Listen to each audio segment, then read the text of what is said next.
ভাই রহমান, কোথায় গেছিলে তুমি? আর বলো না গো দাদু ভাই, আমি চাকরি খুঁজতে খুঁজতে ক্লান্ত হয়ে পড়েছি। আমি কোনো চাকরি পাচ্ছি না গো। মন খারাপ করো না দাদু ভাই।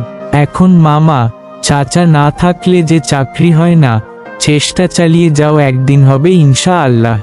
না গো দাদু ভাই, আমাকে দিয়ে চাকরি আর হবে না মনে হয়। কেননা আমি যে আগেই ভুল করেছি। তবে আমি নতুন প্রজন্মর জন্য কিছু কথা বলতে চাই।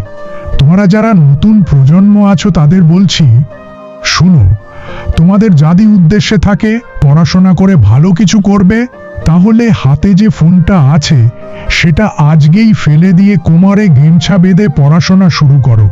লক্ষ্য থাকবে হয় ইঞ্জিনিয়ার, না হয় ডক্টর বা বিসিএস ক্যাডার হবে। আর যদি পড়াশোনা ভালো করতে না পারো, তাহলে কোনো রকমে এসএসসি পাশ করে যে কোনো কাজে লেগে যাবে। যদি বাবার কিছু টাকা থাকে তাহলে খামার দিবে, যদি তা না থাকে তাহলে কোথাও মন দিয়ে ওক্সমাস অটোমোবাইলের কাজ শিখবে। তারপরে নিজের মতো করে কাজ করবে।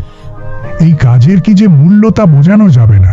আর যাদের বিদেশে যাবার ইচ্ছে তারা ভিসা বানিয়ে রেখে দিবে আর পাইপলাইনের কাজ শিখে রাখবে। হঠাৎ ভালো কোনো ডিজের ভিসা পেলে চলে যাবে। যদি তাও না পারো তাহলে কয়েক ধরনের ভাষা শিখে রাখবে, যাতে বিদেশে যেয়ে দোভাষী হিসেবে কাজ করতে পারো। আমি নিজে দেখেছি আমার যে বন্ধুগুলা এসএসসি পাশ করে কোনো কাজে লেগে গেছিল তারা আজ অনেক টাকার মালিক। কিন্তু আমি পড়াশোনা শেষ করেও কোনো চাকরি পাচ্ছি না। বাংলাদেশে ভালো মতো পড়াশোনা না করলে যে কোনো দাম নেই, তার নিজ বাস্তব প্রমাণ আমি। কথাগুলো তোমাদের কাছে হাস্যকর মনে হলেও লিখে রাখো, একদিন মিলে যাবে।